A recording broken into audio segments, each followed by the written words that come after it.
Yeah, Charlie fucking Olives, boy. Charles Oliveira is still that nigga. Hey, let's go, Brazil. Fuck they talking about, boy. This nigga, Charlie Olives, still got it, boy. But hey, it's your boy, DHP, man. Y'all know the rest. And this is my official UFC Rio de Janeiro review. Man, Charles Oliveira, my boy Charlie Olives. And we got to talk about my nigga Joel Alvarez because he had an impressive showcase in the welterweight division against his Vicente Luque. We're going to get to that fight. But man of the hour right now, Charles Oliveira, what I like to call him Charlie Olives.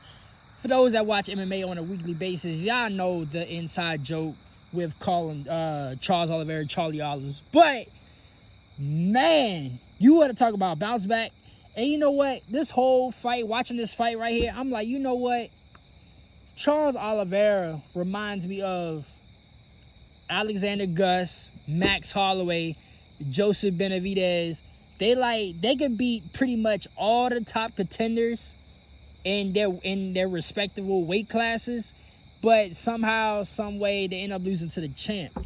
Obviously, Charles Oliveira, Charlie Olives, he's in that Max Holloway stage where he was the champ. Now he the former champ, but now he losing to the new champs.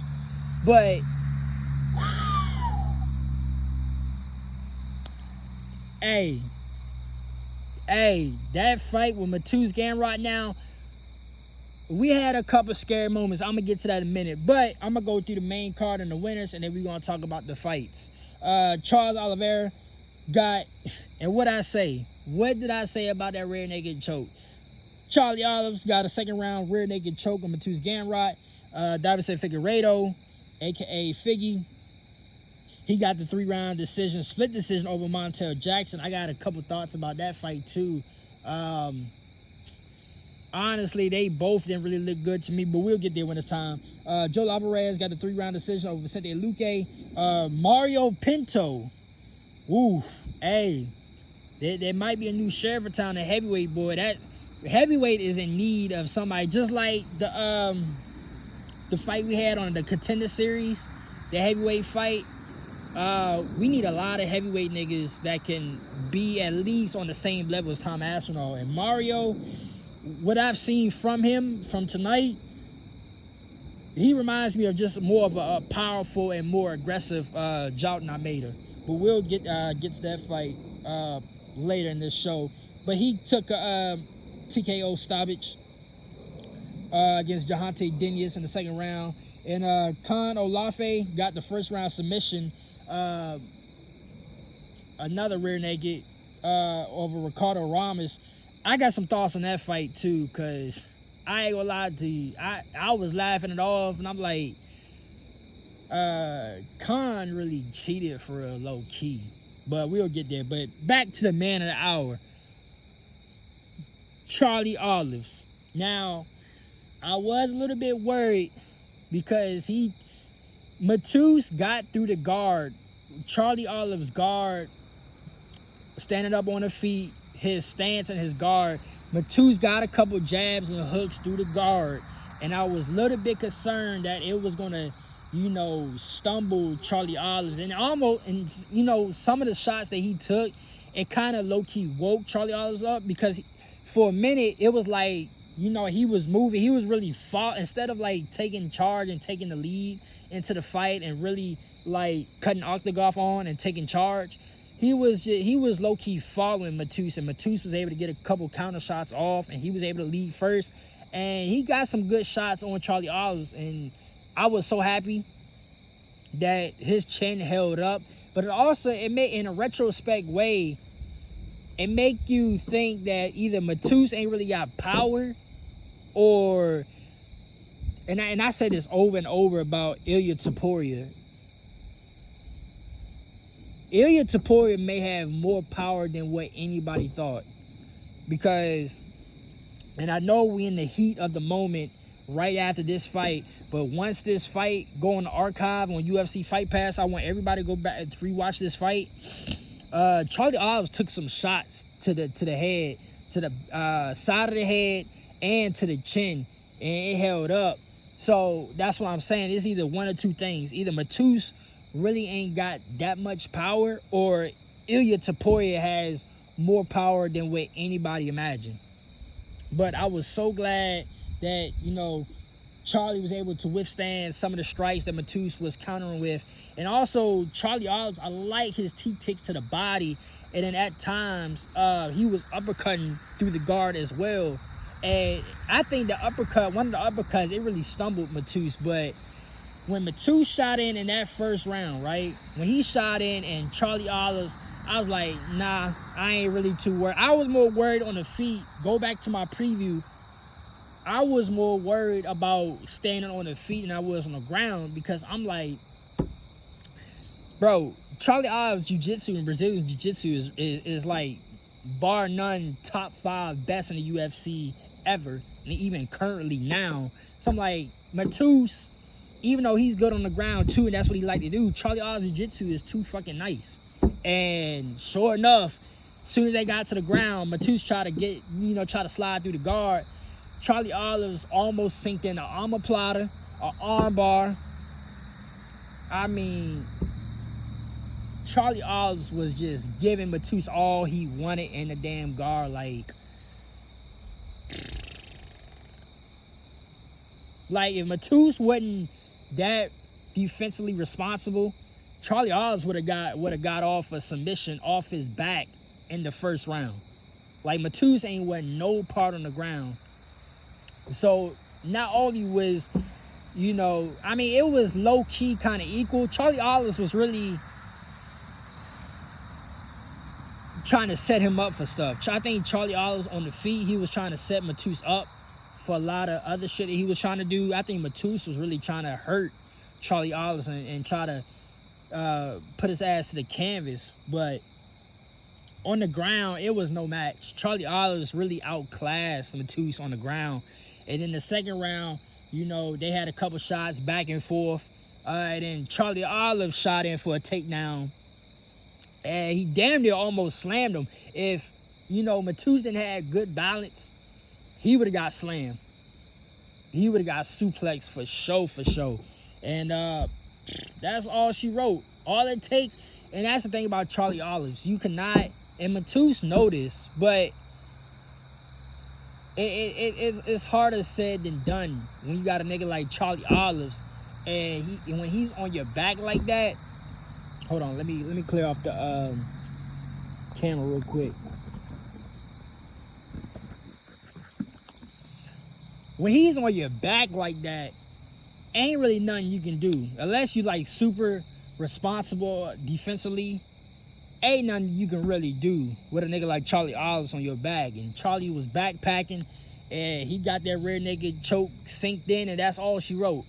But as a fan of Charlie Olives, I was sweating bullets, cause let me tell you, even though this was a major bounce back W for Charlie Olives, I'm still low key worried, because Matus was able to land quite a few shots on Charlie Olives. Now, even though Charlie chin held up this time around, let's just say hypothetically, Charlie, we go to rematch Taporia. Taporia might damn well just knock Charles out again. Just because it's like, you have to have, for Charlie, you got to have extreme power to really finish Charlie Olives. But dog, as a fan of him and specifically, and as a fan of the sport as a whole, this is a major win for the sport of MMA, and for the brand of the UFC, especially for him to get this victory, this dub in his hometown. Everybody wins in this situation. Even in that, and I said it in the preview, even Matus, even with him losing this fight, it's low-key still a win-win for him, because I don't think, with this being short notice, I don't think they're going to penalize him that much. They really don't penalize a lot of niggas for coming in short notice. If anything, they'll honor you Now, not on the rankings, but they will honor you with a favorable matchup your next fight around.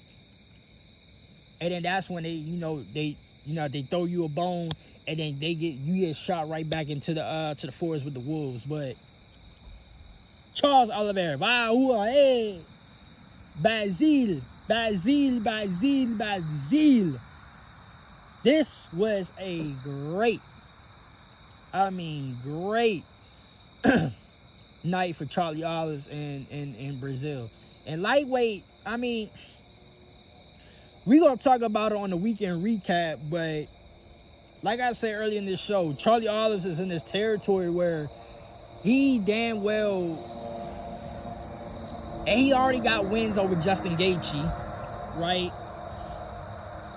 Dustin Poirier is retired. So really, the only nigga that, and you know what's crazy? They might go ahead and rebook Fiziev and Charlie Olives. They might go ahead and rebook it, but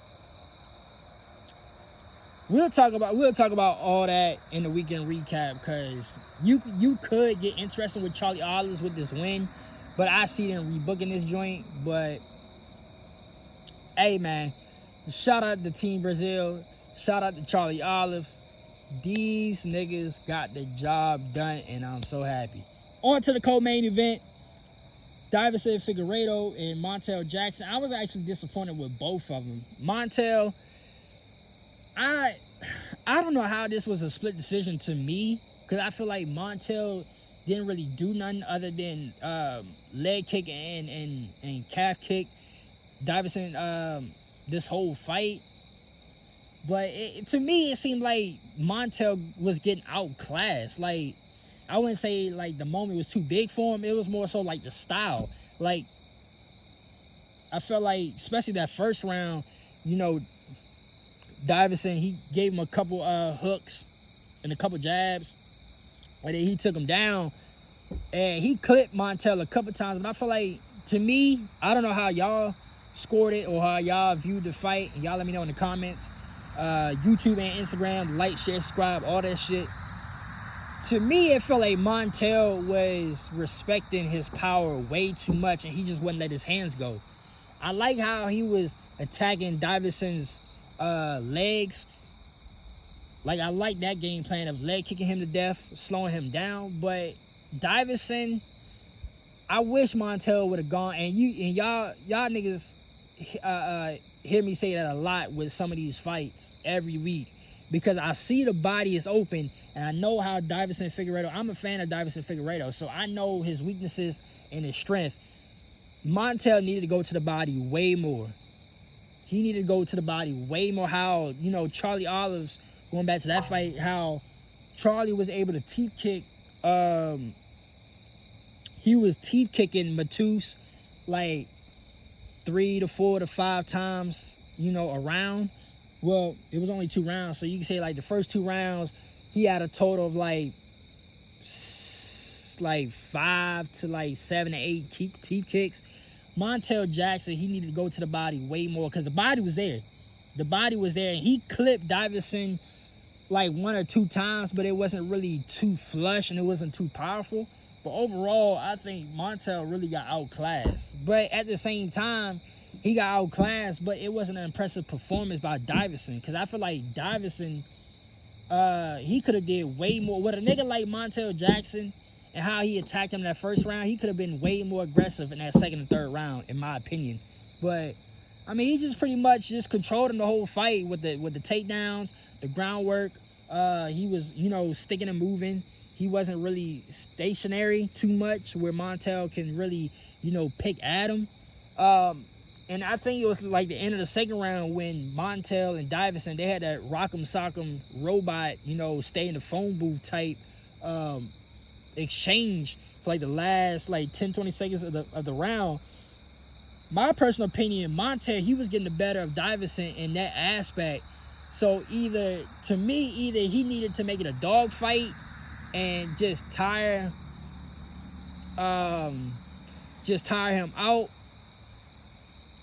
or he needed to go to the body more, which, he really didn't do either all that much. But I personally don't know how they came up with the split decision, because Montel really didn't do much for me. Maybe he edged him out on like significant strikes. Because I mean, significant strikes nowadays, it's point fighting. When you have a style of a point fighter, you can accumulate a lot of significant strikes and that could win you the round. But when the guy has more damage than you, especially if the significant strikes is close and the guy has more damage shots than you, I mean, you gotta go the other way, in my personal opinion. So I don't know how Montel got even got the chance for a split decision. But Davison, he got another dub in the books. This was a bounce back for him too, because that last fight with Corey Sandhagen, I don't know what the fuck that was, and we're gonna talk about that more on the weekend recap. But I heard he called out Merab. He said he wants a shot at Merab, but he knows he got one more fight to go. So, and I agree, because on name, and putting myself in a casual fan position, by name, you can, let's say Merab and Petrion go at it for the rematch. They have Davison Figueiredo skip ahead of Umar Mario Batista just for name value. But based on that Corey Sandhagen fight, Davison Figueiredo, we need at least about 2 more fights. Maybe 1 more, depending on who you get next fight and how you perform. You may need you could get by 1 more fight, but I say 2 more. But it was a nice bounce back win for him, but he really didn't look all that impressive to me, because I know how good Figueiredo is. But yeah, shout out to him. Vicente Luque and Joel Alvarez. Now I'm gonna finish this off for Instagram with this, but go on my YouTube for the full version, because we got a lot to talk about Joel and Vicente and even the heavyweight fight after. But Joel Alvarez, boy, let me tell you, I was not bullshitting when I said Joel Alvarez is not here to fuck around. Either lightweight or welterweight. I need to look into it, because I need to see if welterweight is a better weight cut for him. But Joel Alvarez, he ain't here to fuck around. I mean, he outclassed Vicente Luque from start to finish. He was jabbing him like fucking crazy. Vicente Luque could not adjust to the simple jabs. And every time Vicente come in, Joel Alvarez was, and I said it in the preview, I was very interested to see how Vicente react and fight around Joel Alvarez's reach and range, because Joel knows how to fight with his range. And as predicted, Vicente could not adjust from the jabs. And then Vicente, it almost kind of reminds me of Corey Sandhagen and Davison Figueiredo, because Vicente Luque kept shooting in, and then he pulled guard, and he instantly gave position to Joel Alvarez. And Joel Alvarez was just carving his ass up with the ground and pound, the crucifix. He did and I wouldn't be surprised if a lot of niggas start doing this now, because Pajeda did it. But the 12 to 6 elbows to the stomach and the ribs and the thigh, Joel Alvarez was doing that to Vicente. And it all started last week with Alex Pajeda.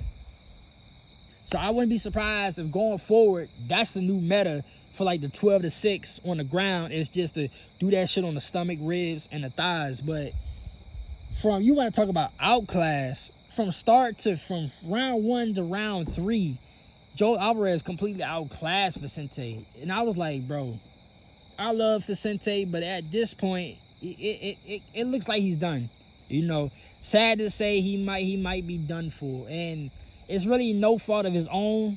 He had a couple bad breaks with matchups, and then him getting hurt so often. I mean, it is what it is. And then, as you're, continuing rehabbing, and, you're in and out, there's a lot of niggas that's coming up through the ranks and proving their craft and being a better athlete, not fighter, but an athlete than you. And at this point, Vicente is just done for. He just done for. Joel Alvarez, the jabs, the groundwork. I'm surprised, you know, he couldn't get the submission off on Vicente, but hey, I crowned Joel Alvarez. Go back in the previous show. I crowned Joel Alvarez as like the Spaniard version of Charlie Oliveira for a reason. This nigga Joel Alvarez is the real deal. And honestly, if he stay at welterweight is gonna be much more stacked than what the fuck it already is. Cause let me tell you, when I say Joel Alvarez is not here to fuck around, he is not here to fuck around. Now, can Joel Alvarez, can he still improve and work on his craft? Hell yeah. Even though he's at, you know, he's in his early 30s. I believe he's like 32 or 33. Joel, he still got I wouldn't say a lot of work to do. He got some work to do to improve, like, his head movement. I feel like his head movement need to get a little better. But other than his head movement, he's pretty much flawless. Like, I'm very interested. Let me tell you, Joel Alvarez can and will be a top 5 contender at any weight class he in the next 2 years. Guarantee you it. Within the next 2 years, at either weight class he put full commitment into, he's going to be top 5 in the ranking. Top 5. Maybe even a title holder. Because I hold Joel Alvarez to a high regard. Maybe even title holder. I mean, there's really not much more I can say about Joel Alvarez. He is a fucking beast. Now, I will say, other than his head movement, he do lack some power. Like, he don't have the power to put niggas away for real. Like, he's more like, to me, he's more like a Max Holloway. Like, he got some power, but it's more on his volume. And also, his cardio is good, so he's able to uphold that cardio. And then once he get your ass to the ground, then you toast for real. But this was a pure outclassing by Joel Alvarez. He low-key should have got the finish in the second round, but the ref, credit to the ref, he let Vicente Luque hang around in there. He gave him the honor of hanging around. Excuse me. So, yeah. Heavyweight. Giante Diniz and Mario Pinto. Good God almighty, boy. I ain't gonna hold you. As a fan of Kamzat,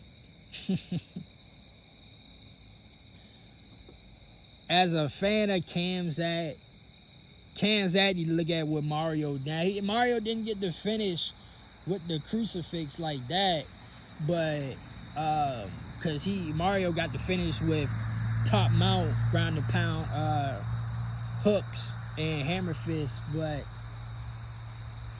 the way Mario was putting Giante in that crucifix, that shit was brutal. He honestly did more damage doing his crucifix than Kamzat did the DDP. I mean, Kamzat did the DDP. Kamzat need to look at what Mario did to Giante, because that was an ass whooping. I said in the preview, I really didn't know what to expect from him. I know Giante, but Mario, woo! This is what heavyweight needs. And I said on the top of the video, he reminds me like a more aggressive Jolton Almeida. As far as like going, like trying to get the finish. Cause this nigga, he can either finish you submission or he could just ground and pound you out. And he's lightning quick with his hands too. Now he ain't Tom Aspinall fast with the hands, but he fast too. But it was the way he was able to take down Giante and ragdoll him and just ground and pound him on the ground, crucifix, top mount. I haven't seen that since the Cain Velasquez days. The way Cain Velasquez was doing niggas, during his prime. That I haven't seen that since. No, we can talk about DC, but DC wasn't really doing that though. Really, I mean, who had Jordan Almeida? Jordan Almeida to a degree. That's why I keep saying he's the more aggressive Jordan Almeida. But Jordan Almeida, he more like, he don't do as much ground and pound damage. He trying to get that advantage position so where he can choke your ass out, because his jiu-jitsu is fucking insane. And his Brazilian jiu-jitsu is insane. And then after the fight, Mario got his brown belt. I'm like, Lord Jesus. That reminds me of like when T Wood submitted Darren Till, and I think he ended up getting his black belt like during that fight. And that's Mario is definitely on my radar now, because especially for heavyweight, and I don't forget about there is some niggas that's on my radar that I low-key forgot. I gotta go back through my notes just because there's so many up-and-comers coming, and it's really, especially in today's sports society, it's really like, what have you done for me lately type deal.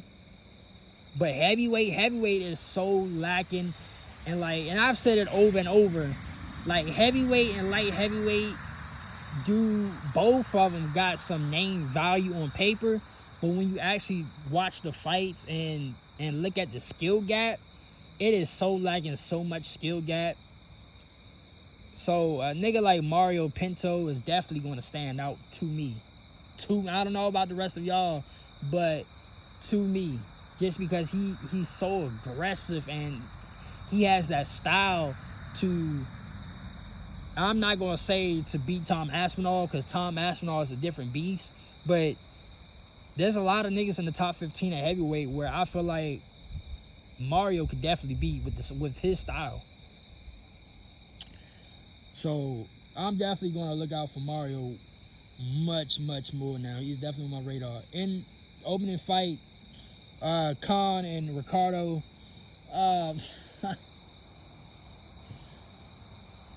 I mean, credit to him, he got the win, he got the dub, but I felt like he low-key cheated because Ricardo had him, dead to rights, and then he had his leg for the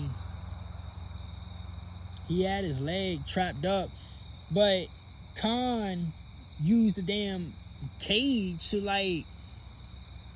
not stand himself up, but stopping him from going down. So he used the cage, he grabbed the cage as leverage, and all of a sudden he gets the top position and backpacks Ricardo, and then Ricardo fights it off two or three times, but then he finally sunk it in, and that was all she wrote.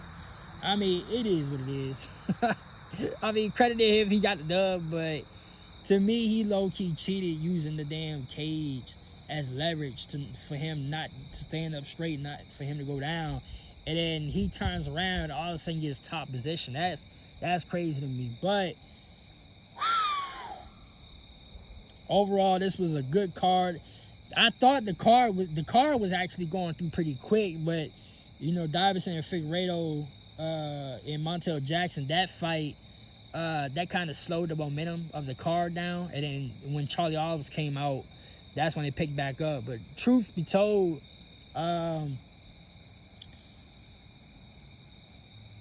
maybe because a lot of the favorites didn't really win like that, but the crowd, to me, I didn't notice the crowd. The crowd was, cheering it on and shit like that. But we talking about, a rowdy atmosphere. The crowd didn't really get rowdy and pop until Charlie Olive's fight. So, but overall, this was a good fight night card to lead off for 321. I think 321 is next week, I believe. You know what? No, I think we have an off week and then it's 321, because 321 is the 25th. I gotta check. I gotta check real quick before we go.